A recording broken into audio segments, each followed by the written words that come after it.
about to lose my mind right now. A lot of these songs have a lot of meaning, so what I want to do is take the time and watch some explanation videos so we can actually understand the gravity of what it is we just watched. If you're just now tuning in for the first time, welcome, what's up? If you are returning, thank you for coming back and hanging out with me.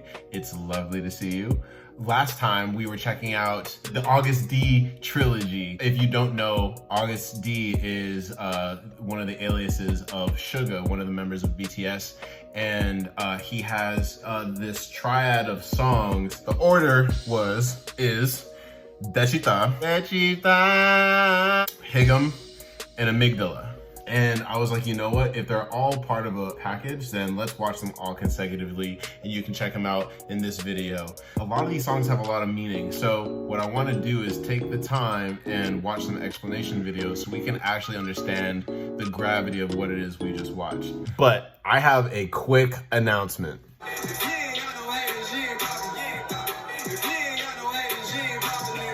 I just had to get that out of my system. Look, none of this was planned.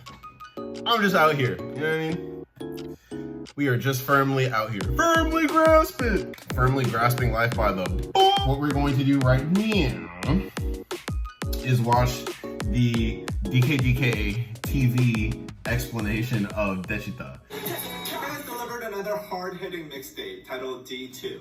The first August D album, released in 2016, focused on the tough times Suga faced when he was a teenager.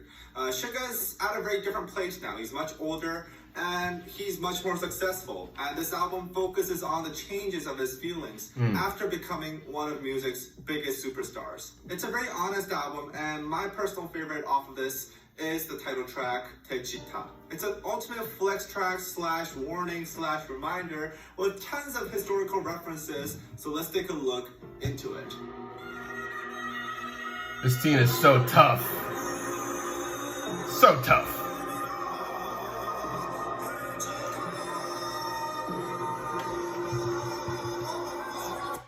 If anyone is dressed up like Suga in this video for like Halloween or as cosplay, can you please post those photos? I want to see recreations of this. This is hard. I want to dress up like this for Halloween. Honestly, you don't even need to follow me on Instagram, but like throw it up on your Instagram and tag me because I want to see. Like, I just want to see. This is sick. This is sick. Anyways.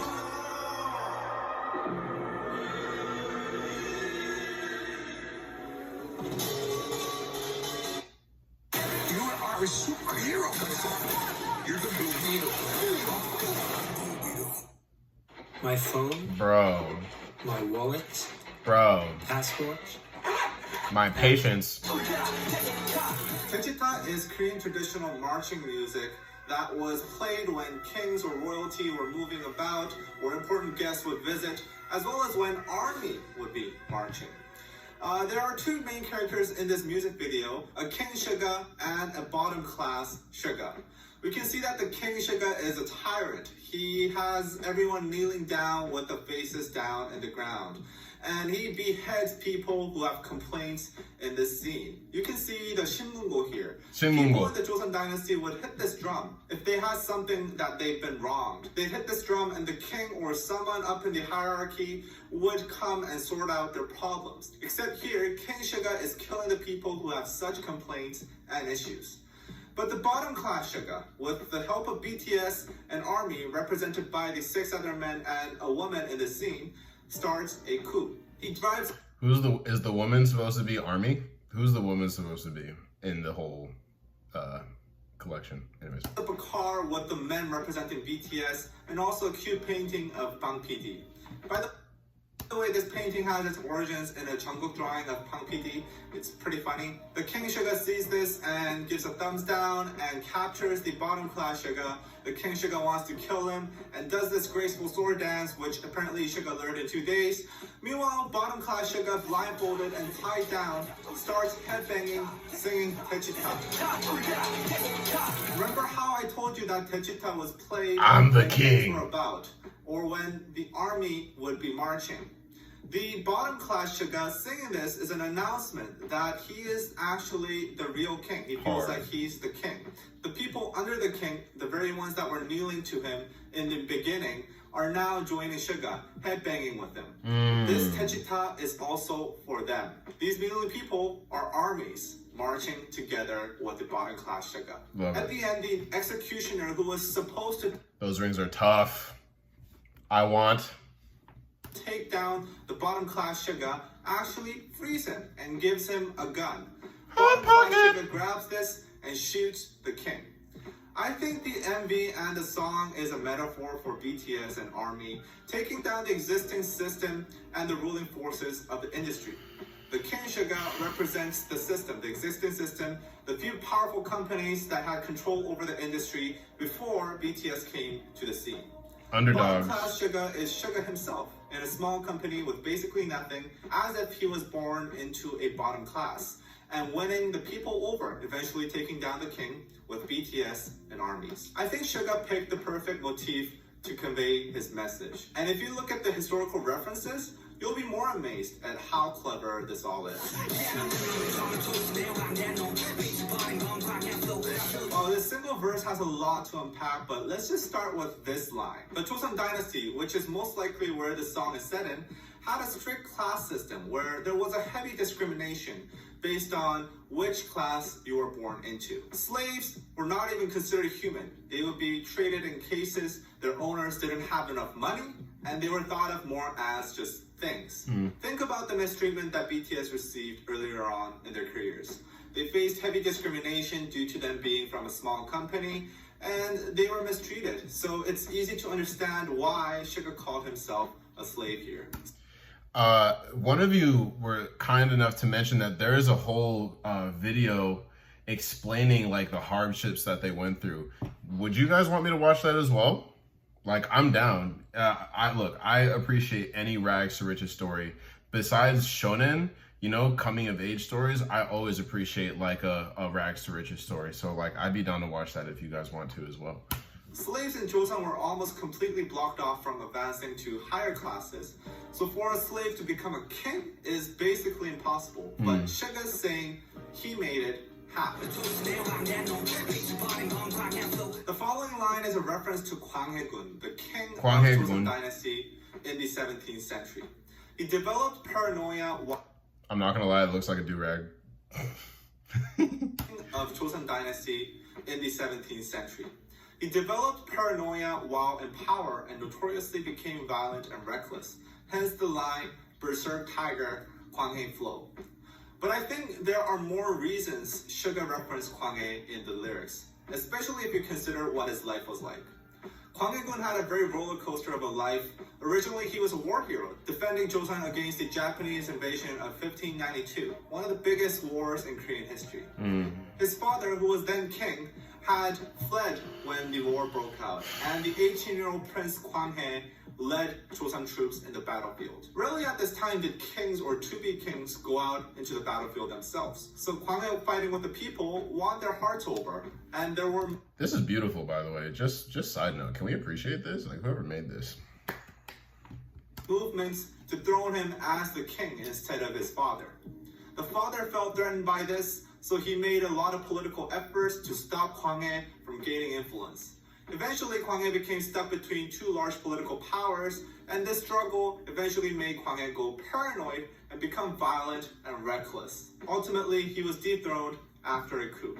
I think Suga somewhat relates to Hwang-hae as he himself had been through a tough adolescence, having to go out into the battlefield at an early age, just like Hwang-hae did. He was an idol with no money, from a small company stuck in an industry dominated by big corporations. When Suga started winning battles and gaining power, he must felt a lot of efforts from the existing big powers to keep him away from the throne, like what Hwang-hae experienced from his father when the people wanted him to become the king. Suga mentions putting his past in the rice chest. For many Koreans, the word Chiju or rice chest is strongly connected to the tragic story of Sadoseja, which involves him dying in a rice chest. Sadoseja was the son of then King Yeongjo. I'm sorry, dying in a rice chest is heavy. What a way to go. Jesus. And his father was extremely harsh on him, humiliating him and scolding him in front of others at a very early age. This became so severe that Sadoseja attempted to commit suicide a few times. But even then, he was treated terribly. He developed what modern doctors diagnose as bipolar disorder and began acting very violently. Eventually, the king ended up hating Sadoseja so much that he orders Sadoseja to go into a rice chest. Sadoseja went in, and he was stuck inside for 8 days and eventually starved to death. See, that's messed up. Why not just like send him away? You know what I mean? Like, bro, just go live in a village outside of the kingdom or something like that. Like, chill out. A rice chest is wild. Wild. Sadoseja had a troubled life, filled with being humiliated and mistreated, and mental health issues just not being understood. Suga has been pretty open about his mental health issues he had when he was growing up, and I think he relates to Sadoseja. He sees himself in him. He says he's putting his past in the rice chest. It's a declaration that he's putting the old troubled Yoongi, the Sadoseja Yoongi, behind and looking at what's ahead of him. I love that line. My time is worth more than money. That's hard.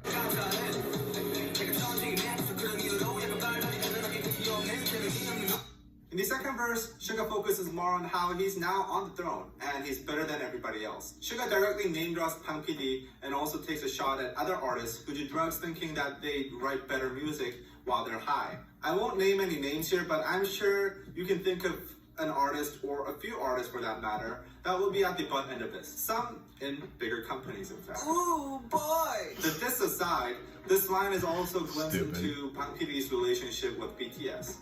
In a typical company, it'd be extremely difficult to even mention the name of your boss this openly without putting the honorifics Nim, especially considering how much a veteran and how much older Bang PD is compared to BTS.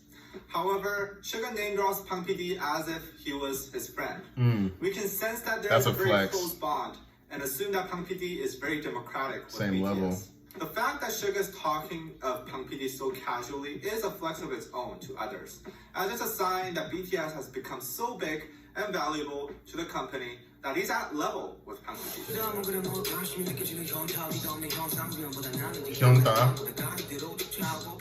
Now this is an interesting bit. Here Suga uses the Korean word hyunta. Hyunta is an interesting Korean slang that is used all around the internet. Directly translated as wise man's time, it is a word to describe the feeling you get right after you've ejaculated, yes, ejaculated, and you feel no more sexual urges, and you have a moment of clarity. Post-nut clarity? There's a word for it? That's hard. In your brain. You feel still, present, and sometimes disappointed that the short moment of satisfaction was all you got, and you worked so hard for it. This slang originated from Japan, but it has become... It's like a moment of enlightenment. You know, that's tough. I like that a lot. That's hard. A staple in Korean everyday language, and it is widely used in everyday life outside of sexual situations. Usually in situations when you finally got what you dearly wanted and you wonder, that was it? Suga's saying he's feeling extreme hyunta because he has it all. He has money, he has clothes, he has everything he ever wanted, and there's nothing, no one above him. While this could be considered a small cry for help, I think within the context of this song, it's more of a hard flex. He's saying, others can only dream of what I have, but now I got everything and I feel bored and disappointed. But you won't know how I feel because you never had any of this. It's so crazy, right? It's like, I've noticed that in my own life where, and it's so strange that the desire for the thing sometimes is a lot more magical and enticing and like euphoric than the actual thing itself. You know what I mean? Like when you want a car or like a girl or like a house or a watch or stuff, you know what I mean? When you just want stuff, it's like, or even just money, it's like after a certain point, it's empty, you know, and it's weirdly disappointing, you know? Hyunta. It's so strange how wanting the thing can be a lot more powerful than getting the thing itself.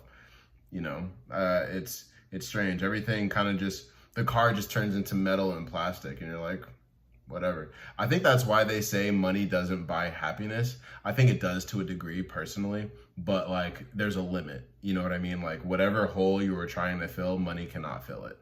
Yeah, hyunta.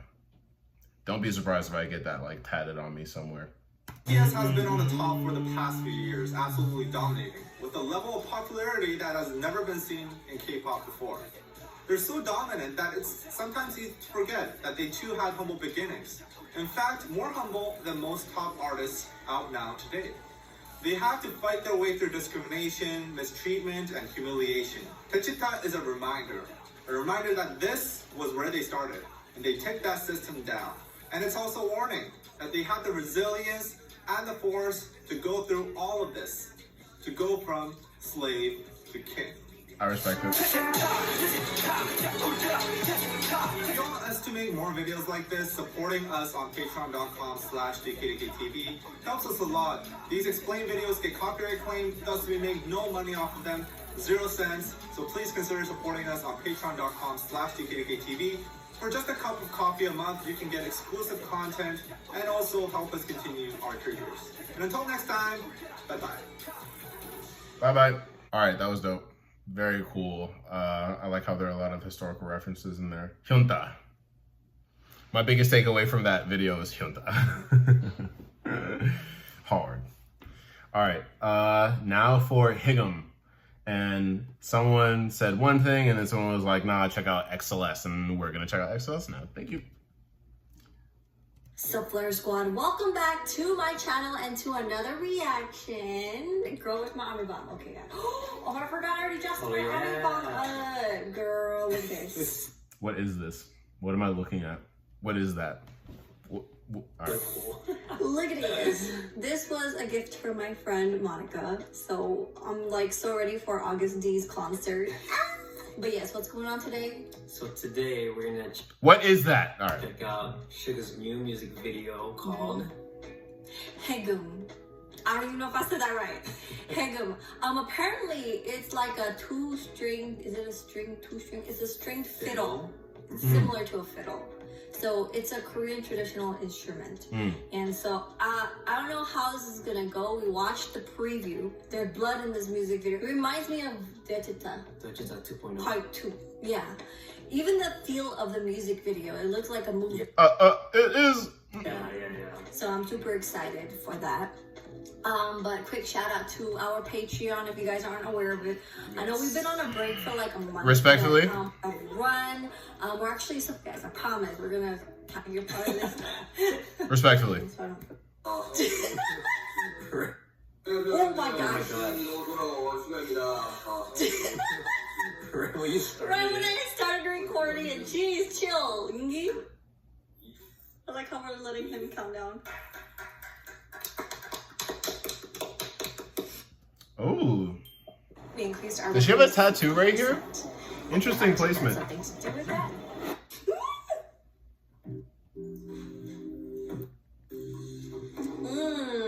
Oh, it's a birthmark. Time. I'm at. Oh. Okay, subs are on this time. Jesus. Oh yeah, subs.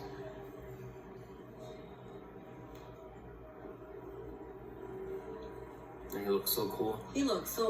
Oh, look at this tricycle up in here.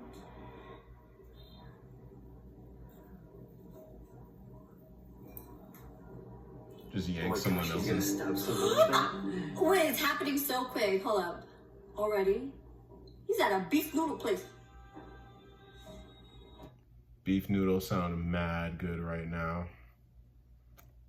If anyone is in LA and knows a good beef noodle spot, please recommend. Thank you. I got ninjas up there. Okay.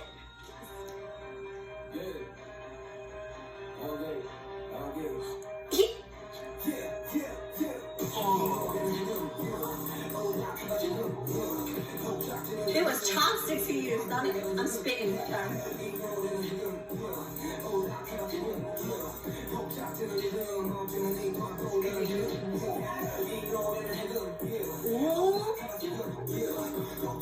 Mr. VIP. Oh, no, he's a policeman. Oh, he's doing like digital, like how there's a king and a, you know. Yeah. He has a scarf, bro. He has a scarf. I might skip this because we already watched the video, and it obviously this is her first time watching. I want the explanation. Respectfully, I want the explanation.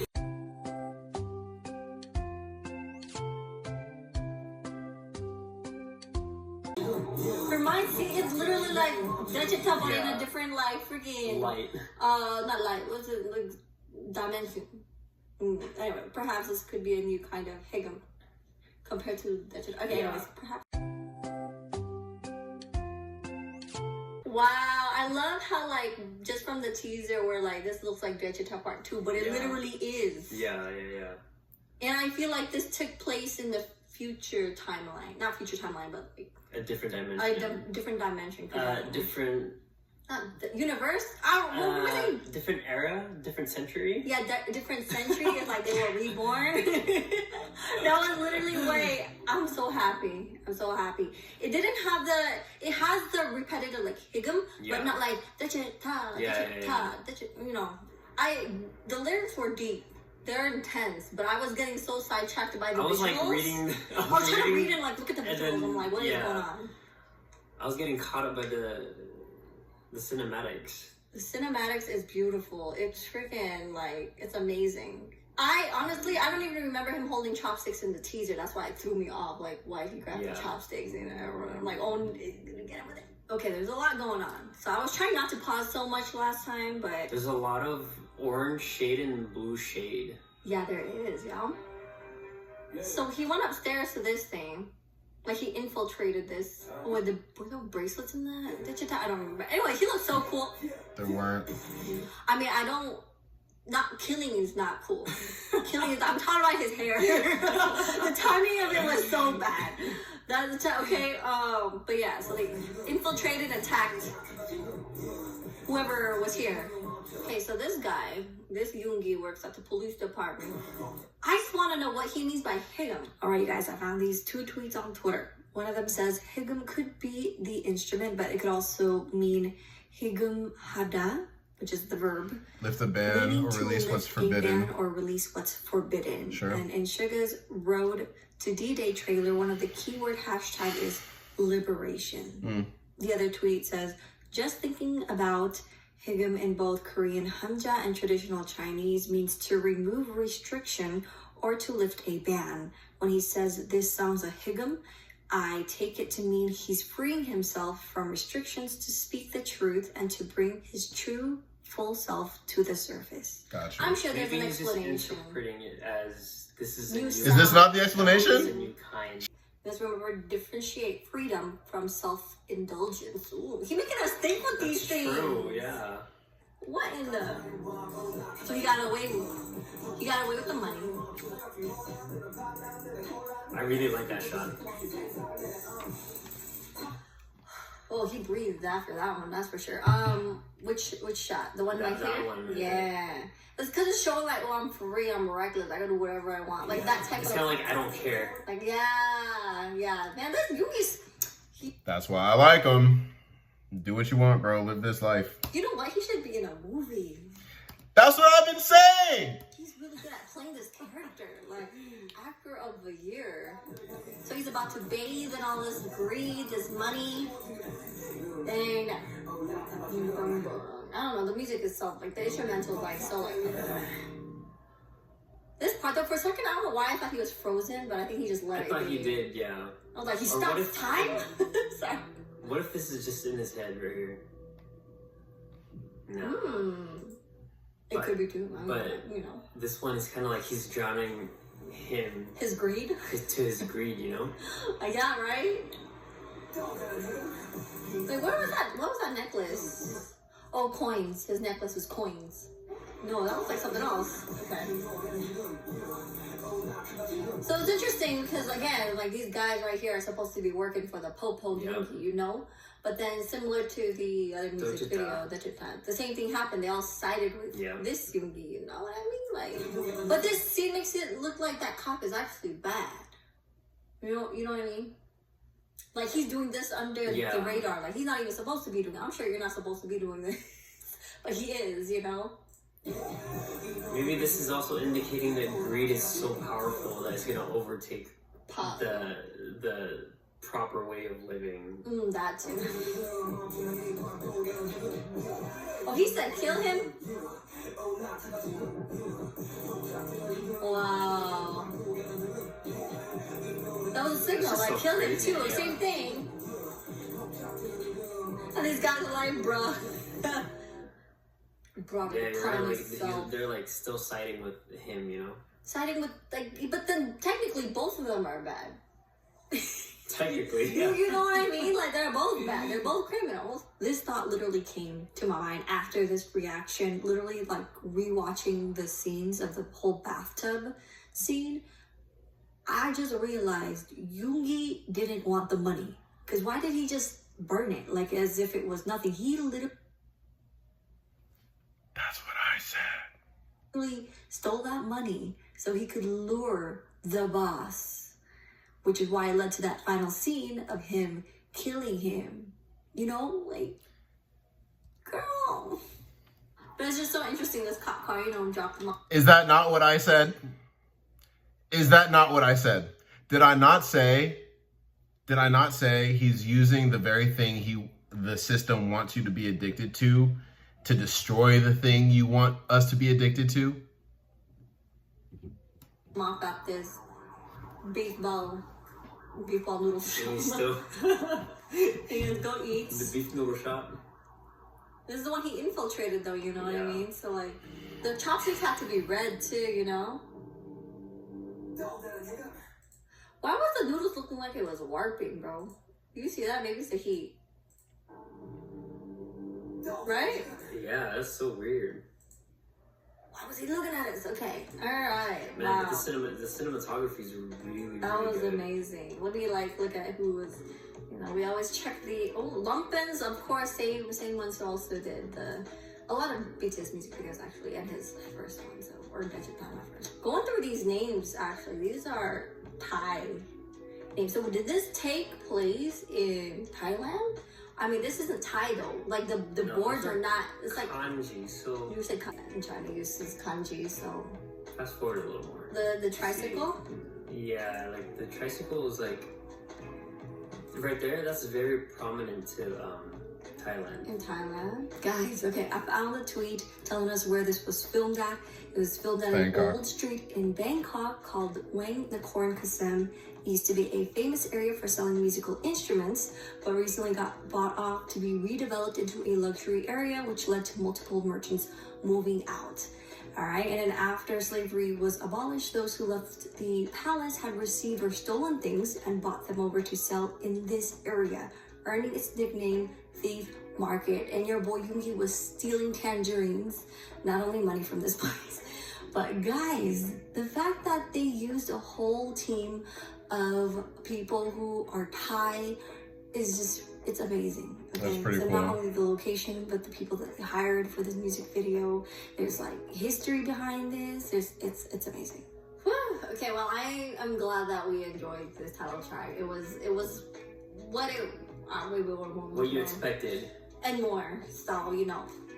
Okay, so we're gonna like check out the rest of his music as well. But I hope you guys enjoyed our reaction. If you did, make sure to click that like button and also join the Flare Squad by subscribing, you guys. Thanks for watching. All right. Okay. Respectfully, I think there is a lot missing, actually. All right. You know, this is I'm totally derailing, but whatever. I would like to give my own analysis because I'm just like there's a lot missing. Excuse me. And I want to pull up the lyrics, honestly. It being in a Thai corner, shot in Thailand is dope, 100%. But I think conceptually there was a lot that could have been drawn out from that video that wasn't. And so I'd like to take a moment to like actually like dig into it with you because like what? Because I know y'all love the fact that everything is way deeper, and I think yes, while it's cool that it was shot in the blah blah blah, and then so they talked about greed. Sure, they talked about color, but didn't get into it. I know it sounds like I'm criticizing them, and I am. So whatever, be mad at me, unsubscribe if you want. Here's what we're gonna do. We're gonna have the lyrics side by side while this thing plays. We're going back to Haegum.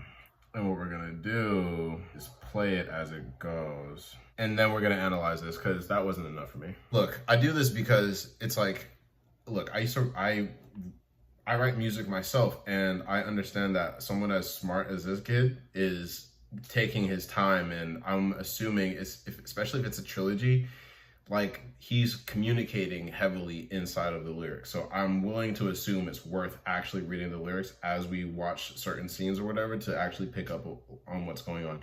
I have my own ideas or whatever, but I'd like to confirm them with yada, yada, yada. Now here's what we know. What we know is that Haegum is an instrument, but it also is a word that describes a dismantling, a releasing of binds, right? Like a freedom of sorts, right?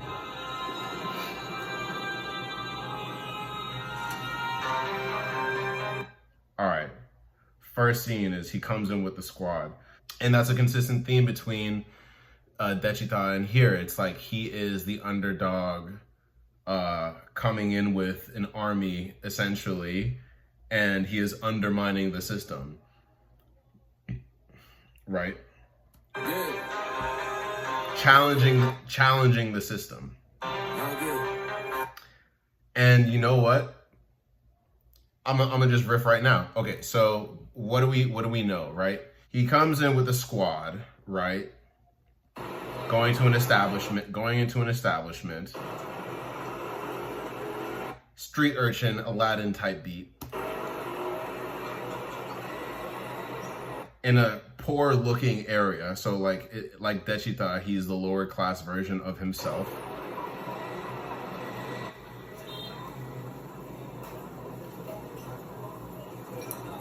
He nabs someone's chopsticks, aka he's a little bit of a rebel, right? Not a little bit of a rebel. He's a huge rebel because he just doesn't give a fuck. Right? He's like, let me snag this. 2 little sticks, right? He takes 2 little sticks and his team marches straight into the establishment with the army behind him.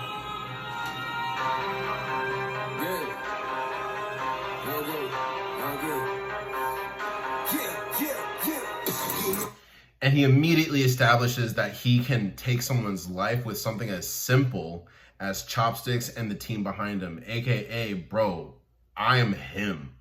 I am capable of taking you down completely with virtually nothing.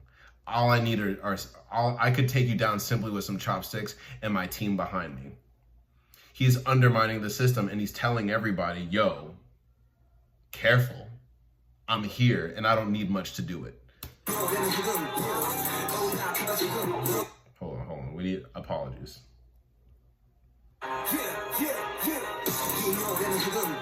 This song is a Haegum. It is a release, right? It is the breaking of chains of sorts, right? Get on board now. Perhaps this could be a new kind of Haegum. A new form, like a new version of liberation, right?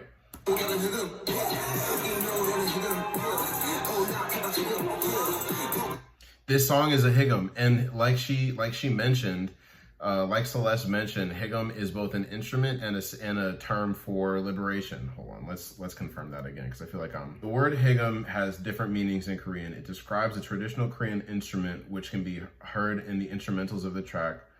But it can also mean the lifting of a ban prohibition according to Dulcet's translation. Okay, cool. When I hear that, I hear breaking of shackles, right? Lifting of a ban, lifting of oppression, breaking of oppression, right? This song is a Haegum. Get on board now. Yeah, this lively rhythm. Perhaps this could be a new kind of Haegum. Perhaps this is a new form of liberation catalyst.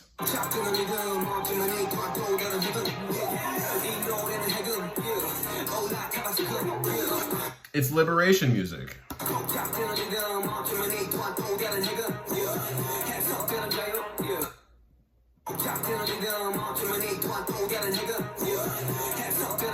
Interpretation is free for all. Interpretation is free for all. Out with the nonsense.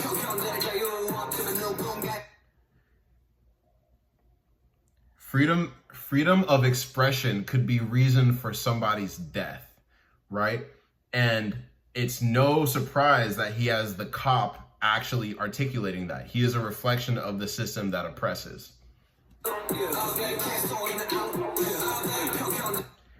But then,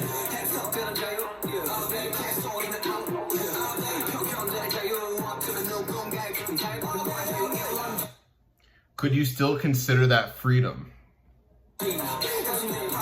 If your convictions are reflected in your judgment and speculations.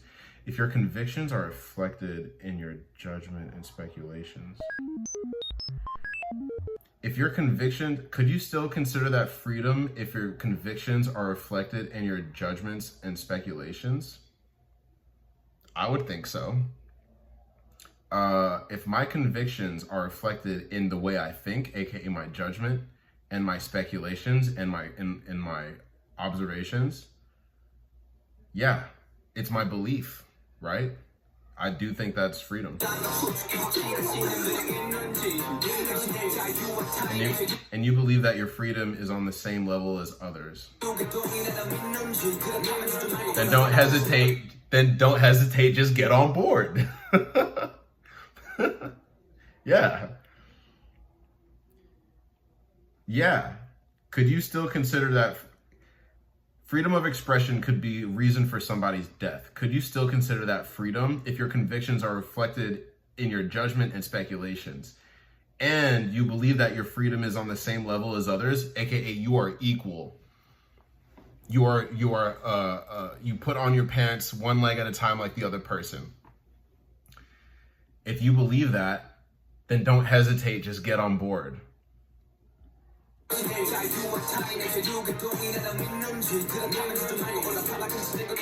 Liberation from all that's forbidden.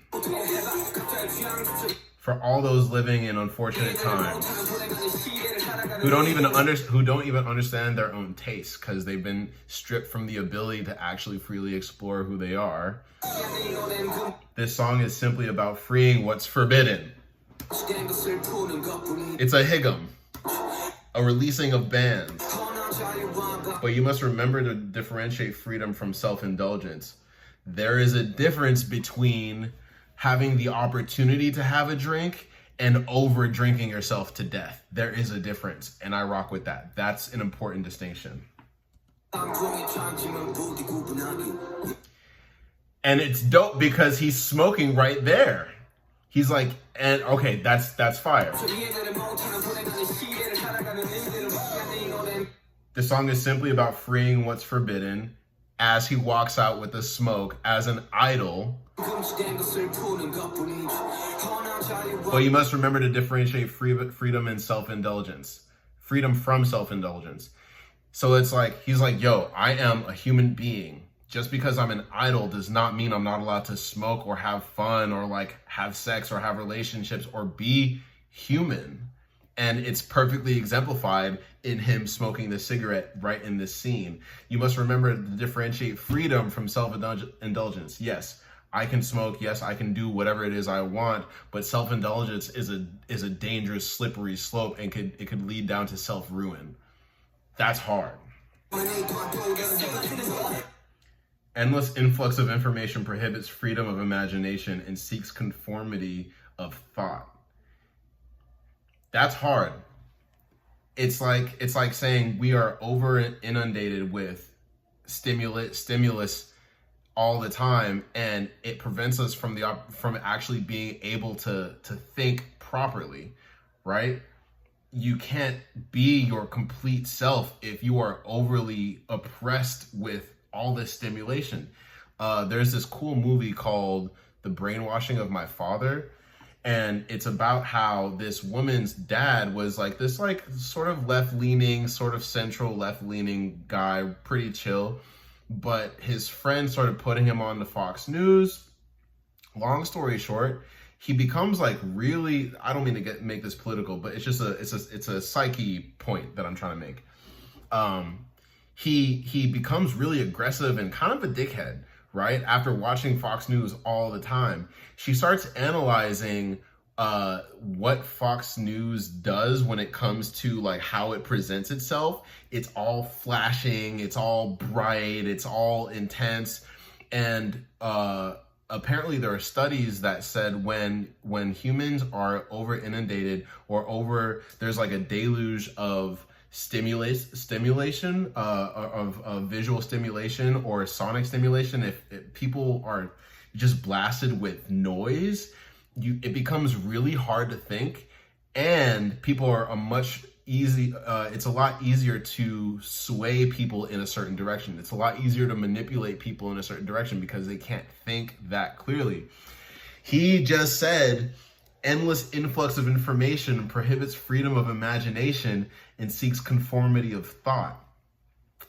Endless influx of information over stimulus prohibits freedom of imagination. You can't think, and seeks conformity of thought. So, like I was mentioning in that movie, The Brainwashing of My Father, she was talking about how the fact that like news stations like Fox News do all this breaking news flashing and all these noises and stuff to dissuade people and like basically overstimulate people, right? And when you overstimulate people and say, this person is bad, do this, you should hate this, people are gonna be like, okay, because they don't have enough brain space to think because they're already overstimulated, because they're processing all the shit that's happening already, right? It's the same concept that he's addressing right now, and I think that's awesome. All these painful noises blind you.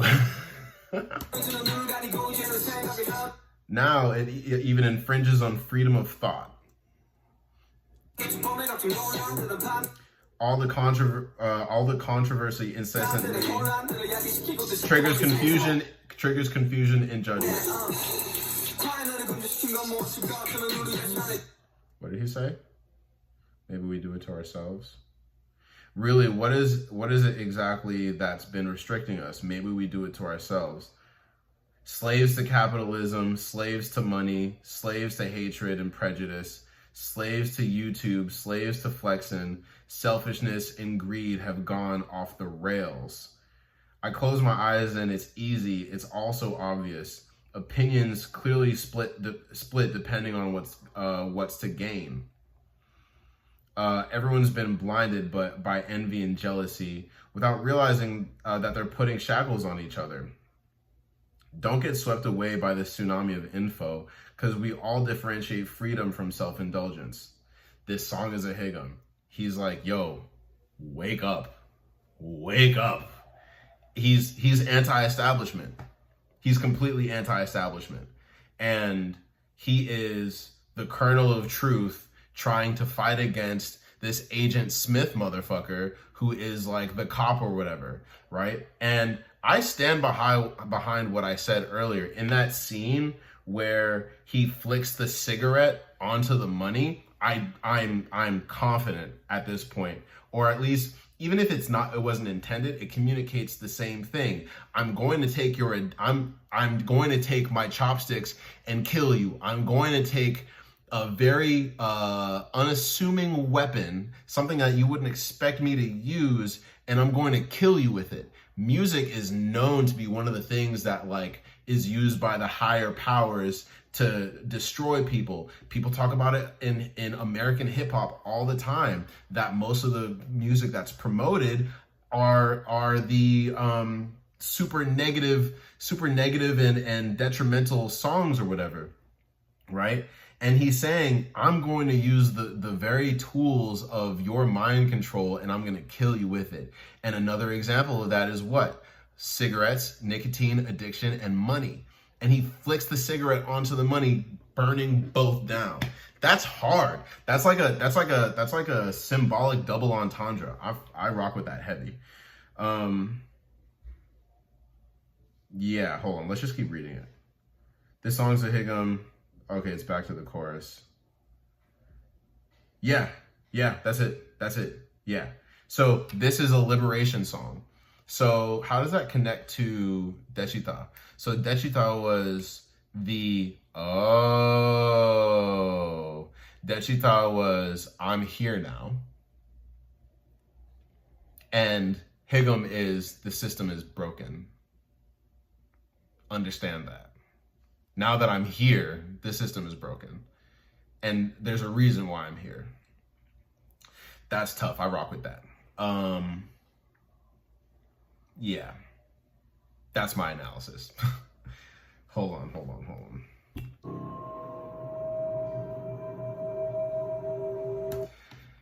I swear to God, this moment is like an Agent Smith Neo in the Matrix moment where he's like catching everything in slow-mo because he's working outside of the Matrix, right? Like, why would he just let him take his cigarette when he's got a gun to him? You know what I mean? If it was a normal circumstance, he tries to reach for his face, he's getting popped. I think this is one of those like I'm a ghost. You know what I mean? I'm moving in a realm, in a dimension of reality that you can't even process right now, which is why I can just take your cigarette. I'm going to do it I'm going to break this while you're watching me do it. Pete.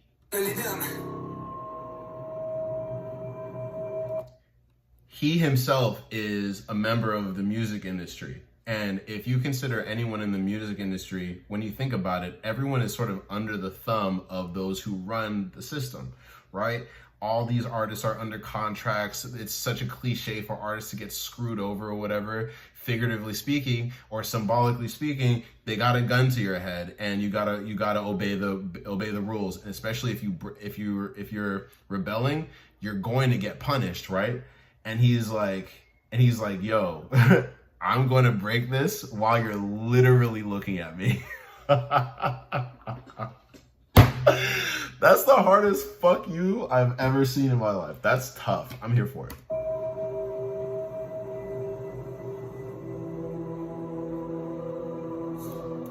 Love that. And he just woke up after it was done. That was a if you're reading this, it's too late moment. See?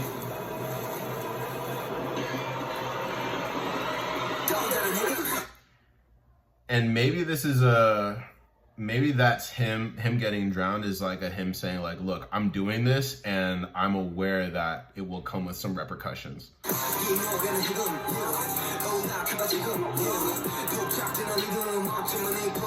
Because these people behind him are not his friends. Those people behind him aren't his friends. I guess what I don't understand is, I was about to say what I don't understand is why the people behind him just let him shoot the boss, like the agent, right?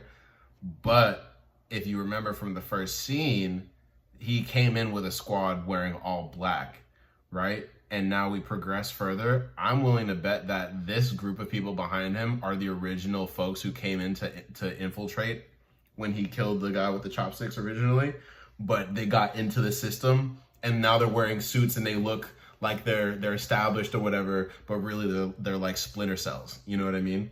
And that's why they're not killing him, because they've been on his side the entire time.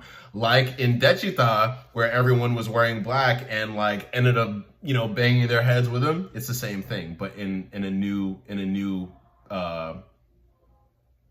scene, essentially. In a new dimension of sorts. Not saying this is a different reality, but this is a new context. That's the word I was looking for.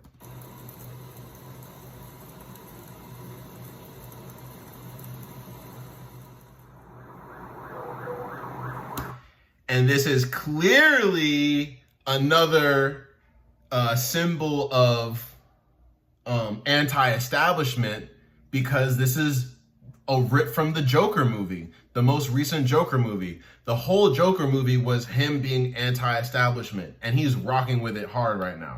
He's emulating the Joker right now.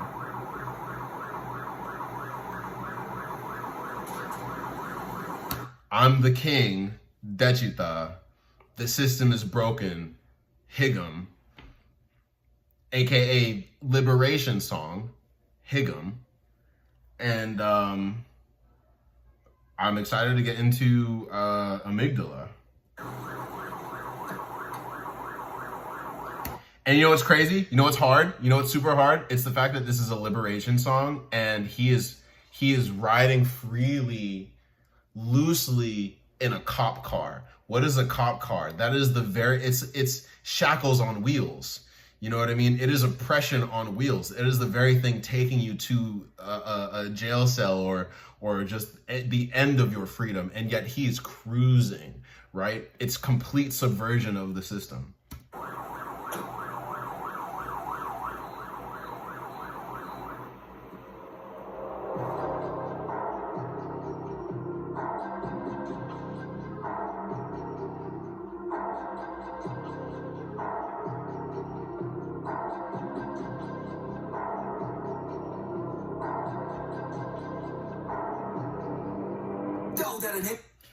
And this is hard. Maybe I'm stretching a little bit here, but I like this scene too, because at the end of it, after he's accomplished all of this, it's not like he's going back to a palace. It's not like he's going to anything lavish. He's going right back to where he started. It's like, I never even wanted anything. I was good with just my soup and noodles. I was good originally. I just didn't like this. This was just broken. I never needed the flashy shit. Like in Daechwita, he's like, I'm over the flexing. I'm beyond this. My time is worth more than money. I'm going deeper. I'm going way deeper. This is more than just my selfish indulgences. This is bigger than just me. I'm bored. Let me go harder now. This is him. This is the advanced. This is probably the next level of ascension past self-accomplishment. Is how do I help others? And that's typically what happens when people reach a certain level of wealth. Either they're a megalomaniac and they just go insane and just get addicted to wealth and play the game super hard and, you know, whatever. Or that what happens? People become philanthropists and want to help because it's just like, dude, like, what am I going to do with all this money? I got all these people around here. I live in Los Angeles. You see all these homeless people and all these people that need help? There's serious poverty here. Lord knows if I ended up in that position, I'm more than likely going to be in a position where I'm like, let me just help people and systemically change things. Because this is, why would I ride around in a Rolls Royce and see naked, sick people out in the streets? You know what I mean? I'm pulling a Haegum, you know? Tough. Super tough. Super tough. All right, if you're still with me, I love you. Let's check out this Amygdala explanation. I hope they dig into it. I got the lyrics on the side just in case, because, yeah, I'm curious.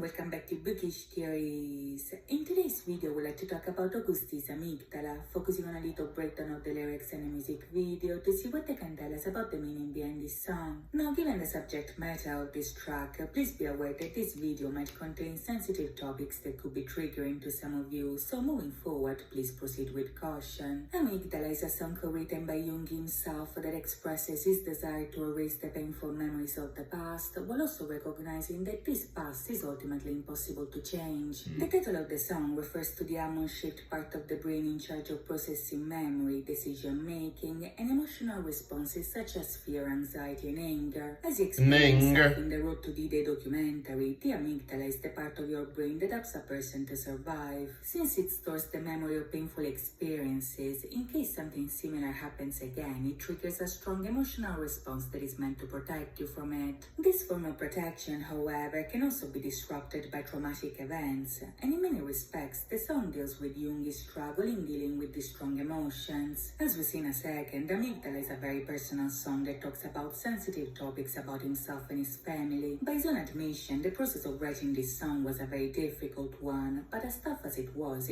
also an important step towards healing. Bringing up bad memories can be painful, but it also helps hurt you. Even if everyone copes with trauma in different ways, when it comes to Yoongi at least, his way of coping with pain is to face it through music. In his live about D2, for instance, Yoongi actually mentioned a book by Ron Marasco titled About Grief. In this book, the author actually explained that one way to cope with grief is to go in a place you've never been, write down the things that make you struggle, and then throw the paper away as a way to free yourself from the pain holding you back. In the live, Yoongi explained that his way of doing that is making music. He puts his pain in a song, then he releases it, and that release has the same comforting effect of throwing the paper away. Amygdala is a great example of this, because even if confronting his pain is very difficult, it's also a process that teaches him how to cope with it.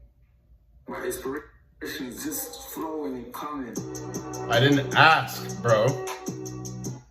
As anticipated in the documentary, for instance, Amygdala finally explains why the characters from Daechwita and Haegum have a scar on their eye. This scar represents the trauma and pain that he endured throughout his life, and even if in the video we see that it's self-inflicted, this action has a symbolic meaning in its own right. You see, according to Yoongi, all wounds and scars are made by the individual, not because we are to blame for our own trauma, but rather because we failed to learn and listen to the amygdala. As he said himself, you can't really avoid the first arrow, and even in the song, he's coping with things that are out of his control. He opens up about the accident he had as a delivery driver, his mother's heart problems, his father's liver cancer, and these are all things that were impossible to predict and therefore impossible to avoid. The scar that he gives himself, however, is not really due to the events themselves, but rather to the painful way he chose to deal with them. Yes, you can't avoid the first arrow, but when the second one comes, some people just allow themselves to get hit, and this is what the song is actually about. In both the lyrics and the music video, Yoongi is quite literally trapped in his own amygdala. He is trapped in his traumatic memories because he is repressing them, and until he does so, he cannot learn from them, thus giving himself a wound every time that his brain forces him to confront them. At the beginning, for instance, the video opens with Yoongi sleeping in a dark place. That's his own mind, his own amygdala, but as his memory brings him back to the day of his accident, the song opens by repeating the phrase, "I don't know your name." Right from the beginning, we get the sense that in his subconscious, Yoongi doesn't really recognize himself in his own trauma. As he travels through the memories of things he wants to erase, he's repressing his participation in these events, and this is exactly why he cannot move on. The more he wants to erase these memories, the more they show up, the more he wants to be saved from them, and the more he gets trapped. This is because instead of accepting that these things happened and try to learn from these experiences, he would like to change them, even knowing that the past is impossible to change. He's haunted by events that he doesn't even remember, like his mother's heart surgery the month he was born, or by events that he couldn't prevent, like the news of his father's cancer while he was at work. These are all things that he can never change, and yet he approaches these memories trying to find a solution that doesn't exist. In the lyrics, for instance, Yoongi says that he wants to unpack these memories one by one, not to confront them, but rather to see if he could have done something in order to fix them. Throughout the song, he consistently tries to understand if he made the best choice, or the second best, or the third best, but the more he goes down this rabbit hole, the more these memories destroy him. He forces himself to relive those moments again and again, and as his ego splits and becomes more fragmented, the Yoongi in real life drowns the pain by downing pills. She's spitting right now. No critiques. This sounds right. In an interesting visual, we see that the medicine that he is ingesting here actually turns into almonds, and this is a thing that can actually be interpreted in different Because the almond is known as the amygdala. ways. Since the word amygdala means almond, the fruit in his hand might represent a correlation between the memories stored in the almonds of his brain and him medicating. In the video, it's implied that he's taking the pills to cope, but the reason why he has to cope is because he has memories in the amygdala he cannot move on from, so the almonds might represent this association. On the other hand, however, the almonds might also be a reference to the book Almond by Song Won-pyong, which is a novel that both Suga and RM were seen reading in the Soup Season 1. In the story, the protagonist suffers from a condition that stops his amygdala from working well, so his mother feeds him almonds to help him develop the almonds in his brain. In the book, however, this doesn't work, and by the looks of it, neither does in the video, because despite of his medications, Yoongi is still haunted by his past. past. In the lyrics, he begs to be let out. He wants to be set free from the memories in his amygdala. But in the video, we see that every time that he approaches the door closes, trapping him inside of his memory. As the video progresses, his efforts grow, but his failures grow along with them. At the beginning, the door is just closed. Then he approaches it and it gets locked. But the more he gets lost in his own past, the more Excuse me. difficult even reaching the door actually becomes. While Jung is overcome by the images of his accident, his mother on the floor, and the illness of his family, he crawls towards the door. But at that point, even the space gets bent. The floor becomes a wall impossible to climb, and Jung lays there as it eventually starts to rain. Now this scene can almost be seen as his lowest point, because that is the moment he gives up. The rain washes over him, he's scarred by his own trauma, he's trapped in his own memory, and nothing seems to work. In the video, however, not everything is lost, because through his memory we finally make an important discovery. As I mentioned before, Jung is constantly reliving his accident, which is an event that by his own admission he couldn't even mention. As he recalls that series of events time and time again, the outcome is always the same, but the moment he gets at his lowest point, that is, the moment it starts to rain, the same happens in the memory. This is when something strange actually takes place. In a shocking turn of events, the Jungi of the past is able to see the Jungi of the present, traveling through the memories in order to warn it. Upgrade your vocal mix from this. She's good. How can we keep in touch? To This She's good. Yeah. works. Jung avoids the accident, but when he finally gets to his front door, the door is locked and he cannot get in. Now this is the bottom of the entire situation here. The door that past Jung is trying to open is the same one that present Jung cannot open either. If you look at the previous scenes, we discovered that the past was knocking on the door of the amygdala all along, and it's this very interaction that elicits this emotional response. The present Jung calls out to his past self because saving him would mean saving himself. In turn, the past Jung comes through because it's a memory encoded in the amygdala, but its presence is the very thing that haunts his present self.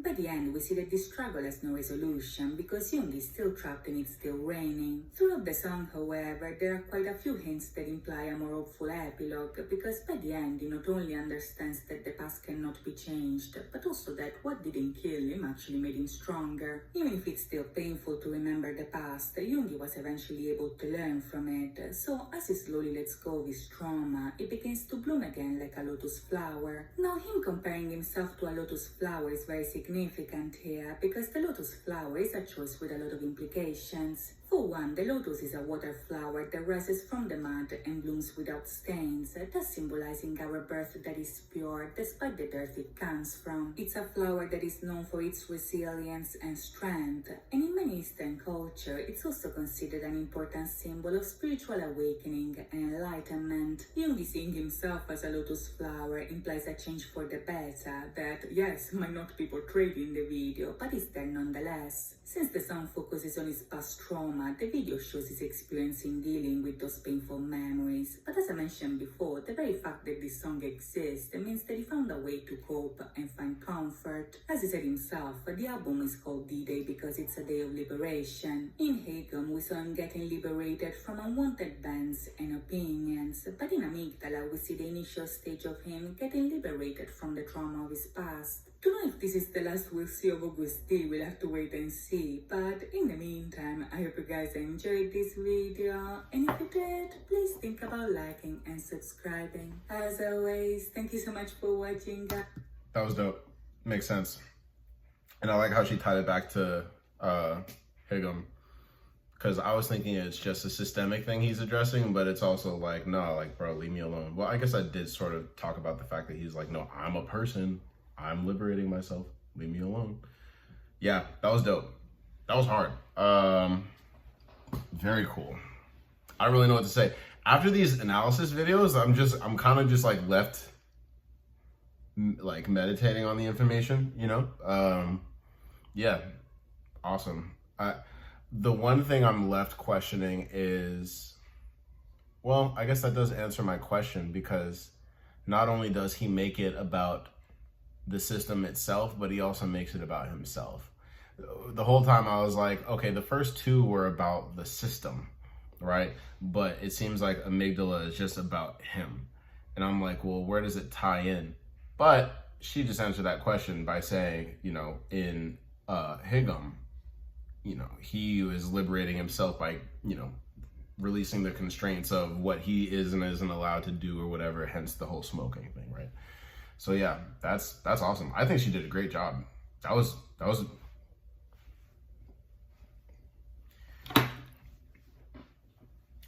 everyone's been like, oh, there is an anime.